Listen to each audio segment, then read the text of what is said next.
Okay, so we know it may just be the longest celebrity divorce saga ever. Brad Pitt and Angelina Jolie are now taking their custody battle to court. They separated back in 2016 after 2 years of marriage. Angelina Jolie is fighting for sole custody of their 6 kids, and the trial is set to begin next month.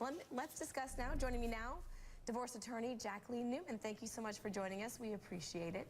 Does it surprise you this has been going on for so long, or is it typical that when you have maybe a lot of assets and a lot of children that divorce battles take this long? Divorce battles do take this long, especially when you're dealing with custody, because with custody, it's completely subjective.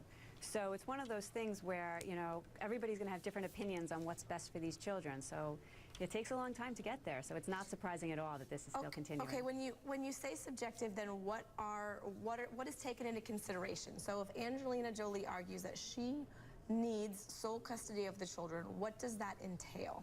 So if she wants sole custody, well, Brad would still have access. She's going to want to make major decisions in regard to these children, and she's going to want the majority of the time. So that would be really what her definition of sole custody would be. Now, but that also means that the children will live under her roof, correct? But does that mean they can also still, there's some nuances here that people just may not be privy to. What are those? Right, so they would live under her roof, but not, primarily they would. But that does not mean that they wouldn't be spending time with their father. They would still be spending weekends with him, but it wouldn't be a 50-50 split. So that's really one of the major issues that is being discussed. Do you find it unusual that she wants sole custody, or do you see that typically? Because if Brad wants joint custody, why wouldn't they just say joint custody and she could still live at the house? Couldn't that get worked out? It could get worked out. Ultimately, she wants to make major decisions in regards to the children, and so I think he probably says, no, I want to be making decisions as well, and I want to be an involved father.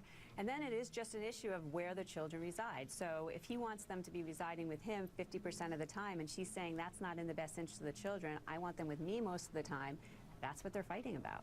The fact that they're two such high-profile people, how much does that complicate the situation, or does it not at all? Is it just always complicated? I think it's always complicated, but that said, they are doing this in the public eye, and the problem is that everyone is knowing what's going on, and they want to protect their children. That's one of the reasons that they're going to be working with somebody who's a private judge, and my guess is that they will ultimately settle this case. Okay, is there a timeline? We've been talking about 2 years. I'm looking for a timeline and a cost. Mostly because I want to know how much longer we're going to be talking about Brad Pitt and Angelina Jolie, but also because, it's interesting, and we also want to know how much something like this costs.